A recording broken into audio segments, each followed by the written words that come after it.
see if I can find them in here. It's kind of small. I have something in my pocket. Can any of you young people see this? Do you have any idea what this is? Doug, Preston, do you have any idea what that is? That's a seed. Can you tell me what kind of seed this is? A mustard seed? Good guess. Anybody know what kind of seed this is? Oh man, JC, you got it right. It's an apple seed. Wow, you're a genius. This is an apple seed. And I have also in my pocket another thing. And I'll let you guys who just saw this, can you tell me what this is?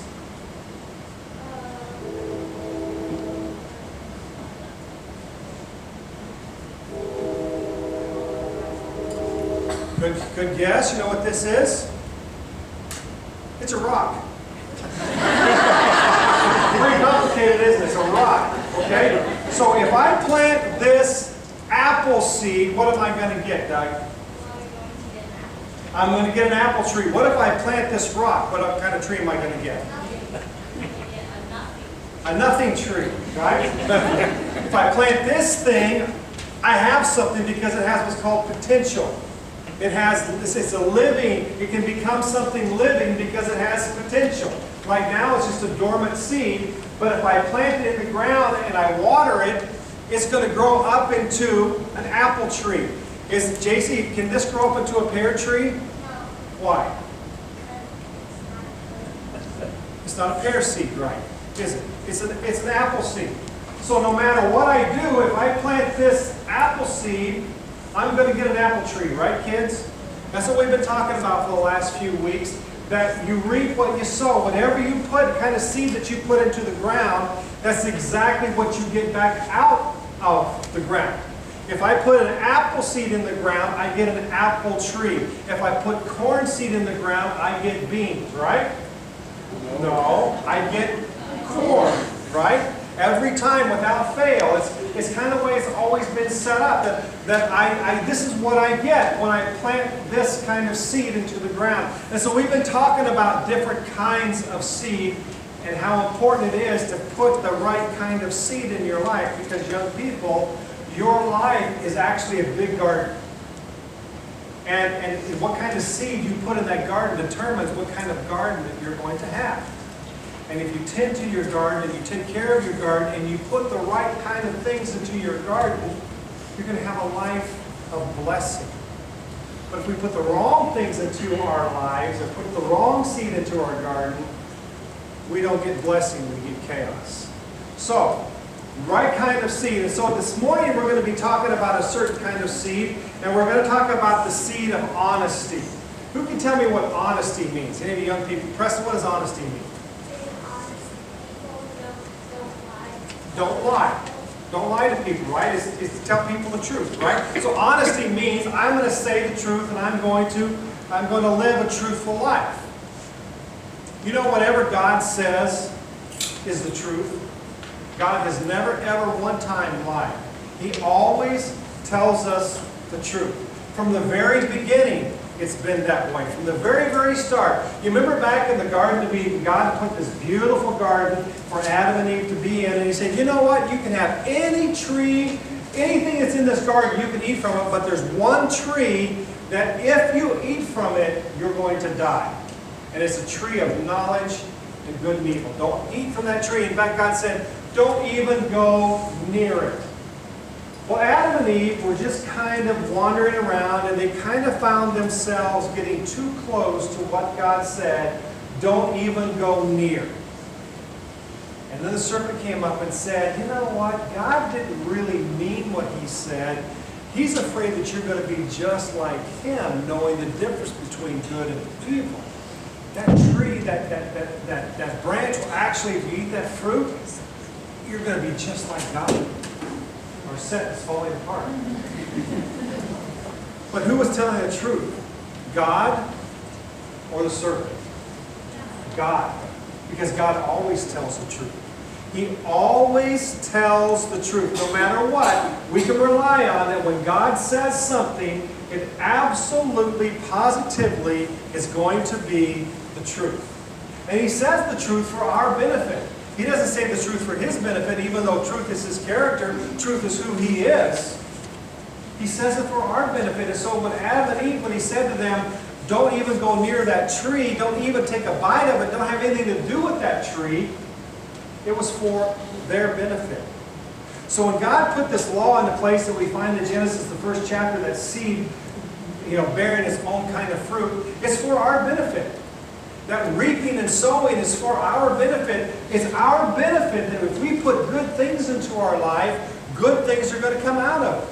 That's for our benefit. So I want us to focus on all the good things that come out of being truthful and telling the truth. We're always met with the chance to tell the truth or not to tell the truth. But we want to be like God. We want to be people who tell the truth. We want to be young people who tell the truth. Now, I have a friend of mine that I brought in today. We're kind of new acquaintances, this friend of mine. I really call him a friend, but really he's an acquaintance. Actually, we've never worked together one time in our lives, but we're going to bring him in today because we want to illustrate how important it is to tell the truth. And so we're going to introduce our friend this morning. This is my friend. Does he look like anyone in the audience? Please, no names.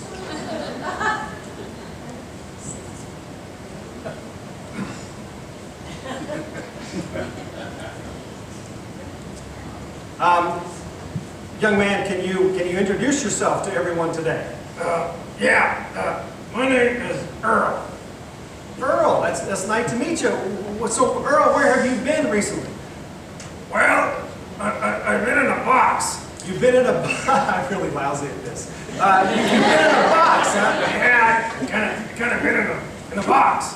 I can see your lips move. Yeah, I know. I'm really lousy at this. Why were you in the box? I don't know. You put me there. Yeah, you're right about that. So Earl, you look like you're dressed up for something kind of interesting here. What's got going on next week? Well, next week is VBS. Oh, VBS. You're gonna go to VBS? No. Well, then why are you dressed like this? Because that's what they put me in. Oh, okay. So, Earl, tell me a little bit about what you've been doing. Where do you live? Well, I just got back from Mars. From Mars? Really? Yeah. Mars, like Mars, Illinois, Mars, Indiana? No, Mars the planet. Really? Yeah, went to Mars. So you really went to the planet Mars? Yeah. So, how did you get there? I drove. Really? You drove? Yeah, kind of a long trip. Yeah, it would be kind of a long trip. Do you have any idea how far it is? Oh, a couple hours, I suppose. A couple of hours. You went and you drove to Mars in a couple of hours. Yeah, drove to Mars, a couple hours.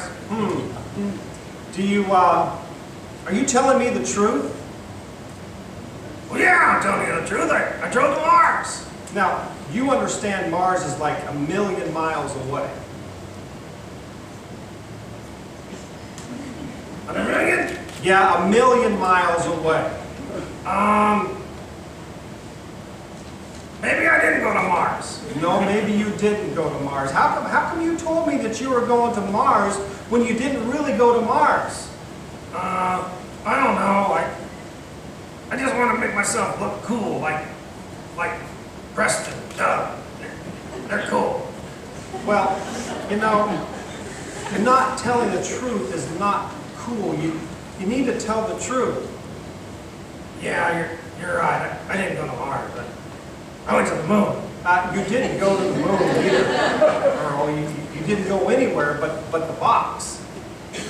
Yeah. I don't get out much. No, you don't get out much, I don't suppose. So, Earl,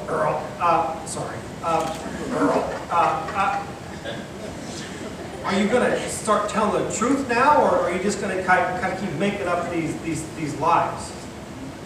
I really got to tell the truth.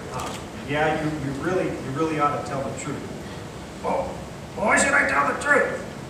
Well, you need to tell the truth because people judge you by the words that you say, and if you tell something that's not the truth, they're not going to think very highly of you, and it's not a very good reflection on you as a person. They're going to think that you don't tell the truth, and then they're not going to trust you. Oh, so, like, if I say I went to Mars and I didn't go to Mars, people won't trust me? Well, right. If you say, well, you went to Mars, but you didn't really go to Mars, and then you said you went to the moon, you didn't really go to the moon, then when somebody really wants to ask you a question that's serious, but they don't know if they're going to believe you or not because you don't tell the truth. And people, if they don't trust you, you have a really kind of a bad reputation. You don't want a bad reputation, do you? I live on a box. I don't care about my reputation. That's probably true. But it's a good example for other puppets to know that you can be trusted if people ask you a question. Oh. Yeah, I guess I need to tell the truth. Yeah, you need to tell the truth because you know what? Jesus always told the truth. And since Jesus is who we're trying to be like, when we are like him, we always tell the truth.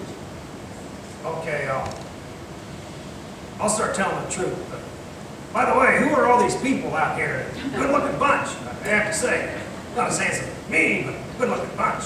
Yeah, they are a good-looking bunch. This is the First Christian Church of Dyer. They're a really great people. Yeah, I gotta come out and see them some more. Well, you really ought to work on your act first before you come back out here and do this again. Yeah, you're right. Well, goodbye, everybody. Say goodbye to Earl, everybody.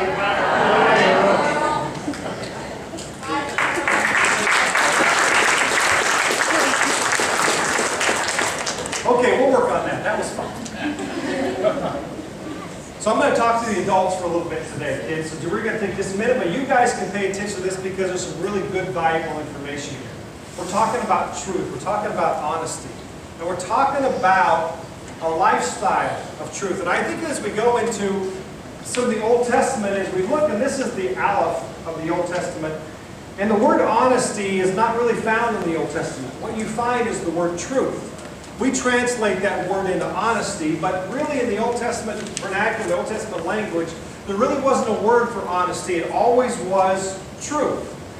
And this is the Aleph, and this is if you were to write Hebrew way, way, way back in the time of Moses, even before the time of Moses, if you were to write the first letter of the alphabet, this is what it looks like.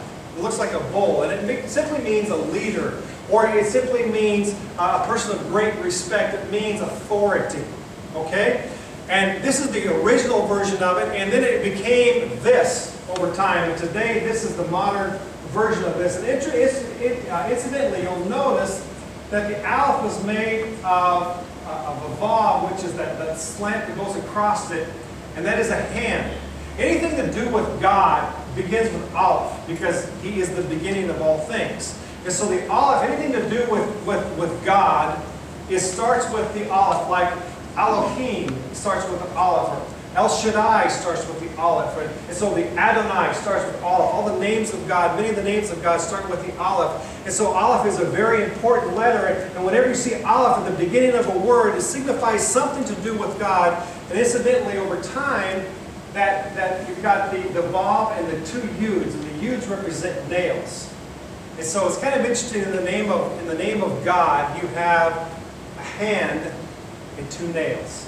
The Yud is the hand and the Vav is pretty interesting. But anyway, so moving on here, the second letter of the word truth is the middle letter of the alphabet. So the first letter for the word truth is the first letter of the Hebrew alphabet. The second letter of the word truth is the middle letter of the Hebrew alphabet. And that's the old version of it, and this is the new version of it. So this is what it kind of looks like nowadays. And then finally, the last letter of the Hebrew alphabet is the last letter for the word truth. And today, this is today's translation of this word. 3 letters. For the word truth in the Hebrew mindset was the first letter, the middle letter, and the last letter. Truth is all-encompassing. Truth is the beginning, and it is the middle, and it is the end. And it covers everything in between. When we have truth, It means that it's all encompassing. There's nothing left out of it. Truth is truth. So when we look at this word, it's very important to understand that when we're talking about truth, it is all encompassing. There's no parts left out of it. When you leave parts out of it, you don't have truth. You have something else. Just like in the garden, Satan didn't tell the whole truth. He left something out of it. He put parts of it into it. But without all of the truth, you don't have all of the truth. If you have just part of it, then you don't have the full truth. Because what happens here is this. If we remove that first letter, we have death. The Hebrew word for death is that. But the Hebrew word for truth involves God. So whenever you take God, the Aleph, whenever you take Him out of the equation, you don't have truth. When you take God out of the Word, when you take God out of our lives, what you don't have anymore is truth. What you have is death. It's pretty interesting, isn't it? Jesus said something very interesting to all of us. He said, the Word became flesh, John tells us.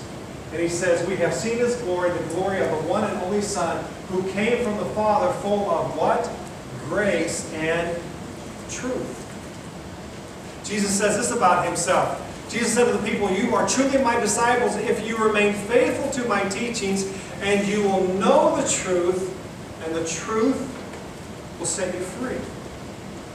You see, truth is not just an idea. Truth is a person. Because truth is encompassed in a single person, the person of Jesus Christ. He is truth. And whatever He tells us, we know it's the truth. Whatever He says to us, we can rely on it. We can put our life in it. We can put our all in it because He's telling us the truth, because He is the truth. In fact, He said that Himself. He says, I am the way, I am the truth, and I am the life. And no one can come to the Father except through me. That's what Jesus had to say about Himself. He is the truth. You know, they're going to be told a lot of things. Young people, you're going to be told a lot of things over the years. When you go to school, they're going to tell you things. And your neighborhood friends are going to tell you things. And television is going to tell you things. And the movies are going to tell you things. But I want you to take this morning. Take this away from this today. The truth that you can rely on every single time, the truth that you can build your life on, is Jesus Christ. He is that truth. Everything else that contradicts Him is not the truth. You can believe that Jesus was born of a virgin. You can believe that He lived a perfect life.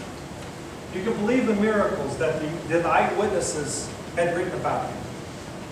You can believe that He was put on a cross and crucified and put to death for your sin and my sin. And you can also believe the truth that He resurrected from the dead. And you can believe the truth that someday He's coming back to bring salvation to His people.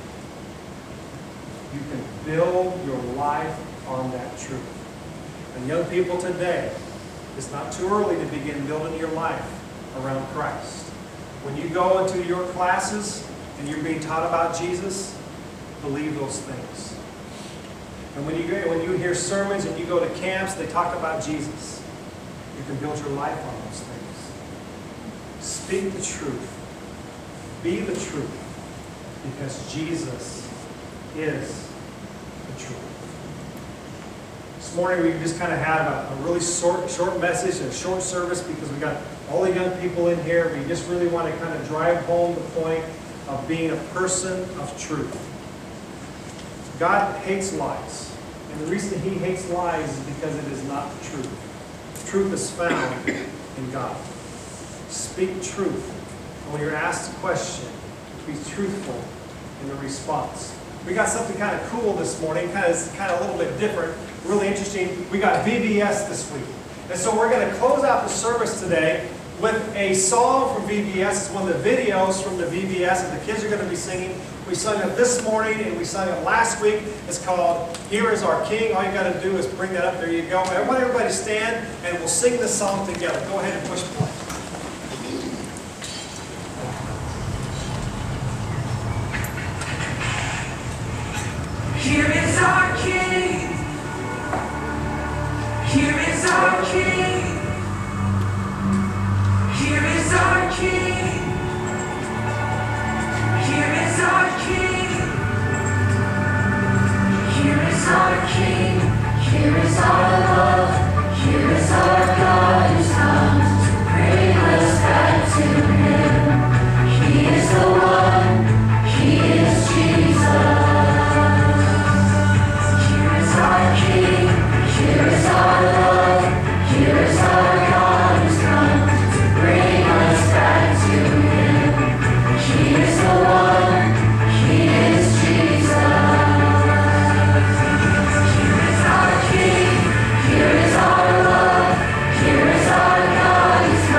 VBS this week is going to be a lot of fun, and I wanted, Julie, where's Julie at? There's Julie, did a great job decorating the place, and Donna, great job. Ted put this horse together, great job, Ted, on the horse, great. And then also all the other volunteers, Nicola's have been in here, and I've seen a lot of people getting ready for all kinds of things. It begins tonight at 6:30, and we're excited about it. Yes? So we have all my volunteers here by 5:30, just so we can get organized, especially for the first day. So everybody knows I have a list of the itinerary, what we're doing and that, and I want to just go over it. Volunteers here at 5:30. So we are excited about the VBS, and we're so glad that you guys are here today. Thank you for making it a fun Sunday, and let's have a word of prayer and we would dismiss. Father, thank you so much for allowing us to be here together, and just thank you for the truth that we find in your Son Jesus. May our lives reflect that. May our lives be one of truth, and may we speak truth in all that we do. It's your Son's name we pray. Amen. Have a great